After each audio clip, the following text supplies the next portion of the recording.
Jadi kronologis kejadiannya bahwa alat-alat pertukangan milik korban yang berada di pekarangan korban diketahui hilang. Selanjutnya korban melaporkan kejadian pencurian tersebut di Polsek Modung, Polres Bangkalan.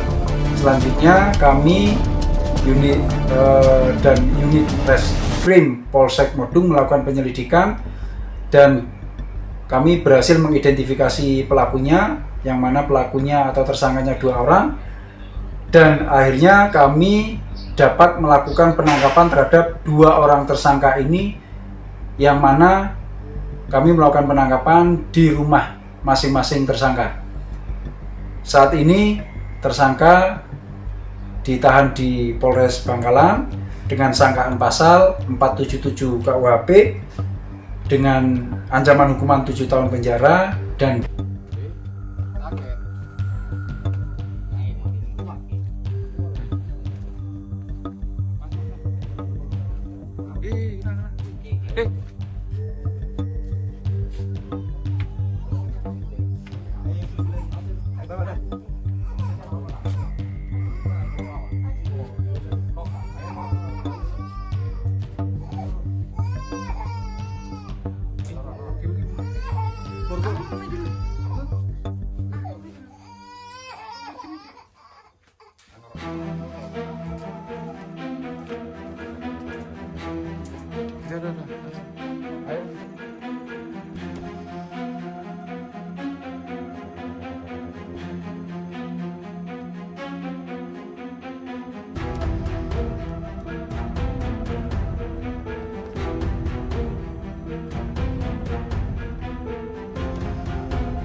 Sarifin sama Eka Puspita Dewi. Oke, siap.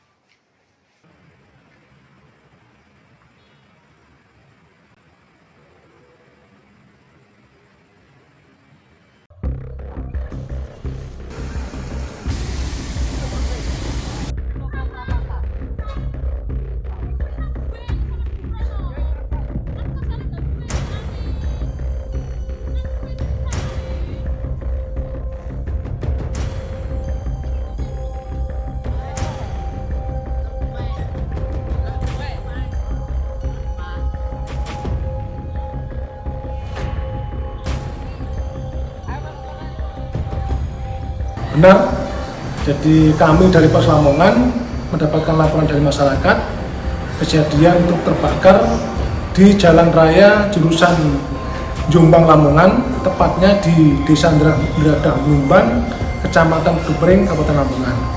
Setelah mendapatkan laporan, personel kami bersama instansi terkait datang ke TKP, membantu memadamkan api, dan selanjutnya kami membantu evakuasi kendaraan agar tidak mengganggu arus lalu lintas. Terima kasih. Motor kombi lur, dari derajah mau nek. Copong.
Bukti teh bau teh toh, bau teh toh.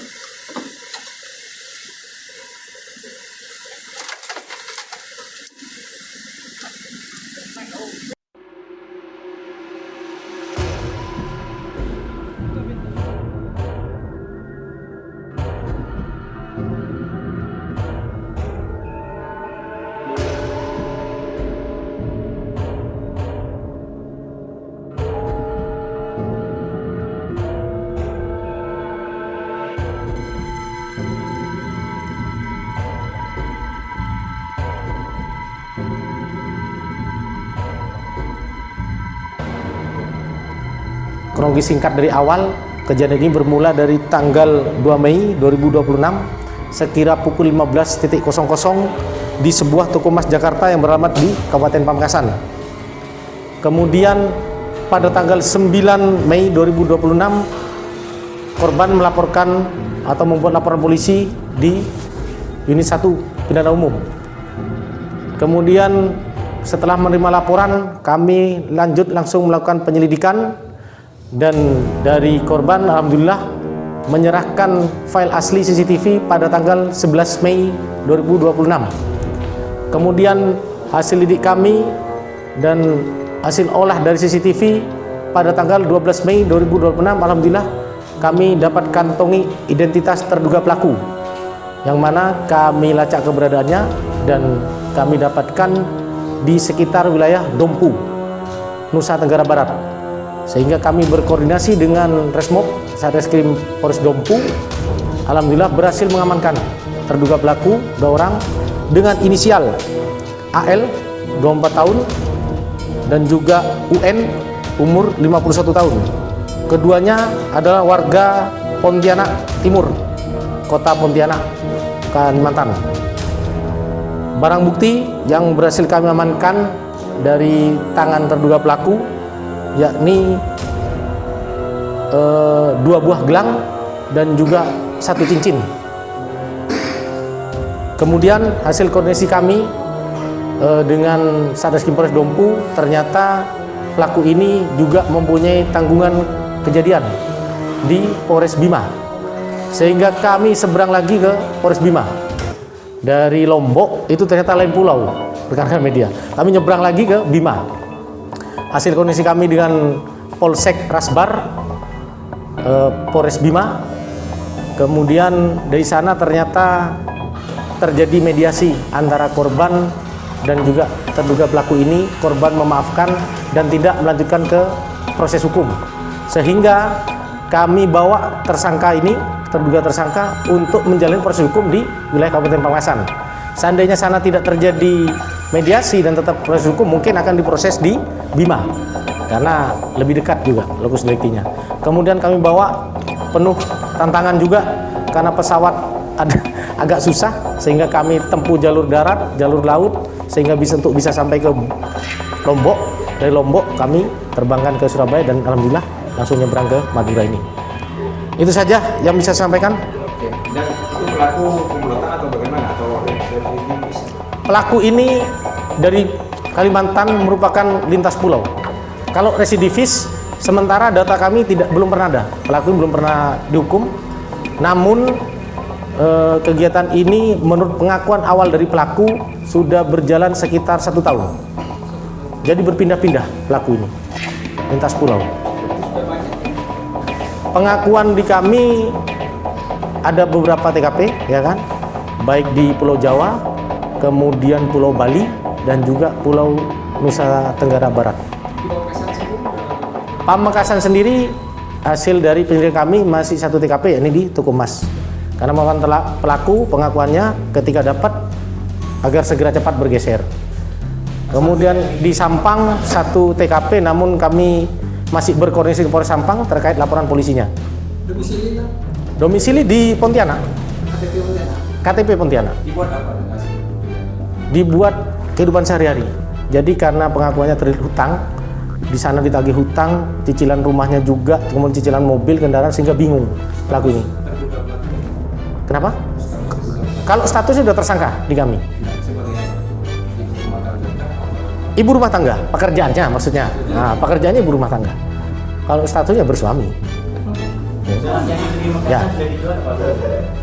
Pengakuan pelaku sudah dijual. Namun karena pelaku ini bukan orang sini juga, bukan orang Jawa, jadi lupa pelaku ini jualnya di daerah mana. Intinya pokoknya ada toko emas dia jual lah di emperan-emperan itu. Masih kami pendalaman lagi. Modusnya sama di beberapa lokasi? Sama. Jadi pelaku ini mengincar toko emas yang ramai sehingga ada pengalih perhatian si ibu itu tadi, kemudian pemetiknya adalah si anak. Berarti kan sudah memantau terlebih dahulu di lokasi Makassar. Infonya sudah berapa hari di Makassar? Pengakuan awal dari interogasi awal dari kami itu survei dulu 1 hari. Pengakuan awal. Dia survei mana yang ramai. Makanya saya tanyakan tadi kenapa nggak yang utara jalan, toko emas juga kurang ramai Pak. Yang ramai selatan jalan. Gitu. Jadi sama sekali tidak tahu, dia jalan aja, cari Google Map, jalan aja. Ketika ada ramai, ada survei bagaimana situasinya, baru beraksi. Ya, sementara yang terbukti adalah 2 orang, ya kan? Hubungannya mereka apakah? Ibu anak, ibu kandung, ya, ibu anak. Jadi ibunya terlilit hutang, anaknya karena berbakti kepada orang tua siap membantu. Total hutangnya? Total hutangnya masih kami dalami nanti. Ya. Total kerugian toko emas? Kerugian di toko emas kurang lebih 12 gram. Kalau dirupiahkan sekitar 25 juta.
Monggo Pak kasih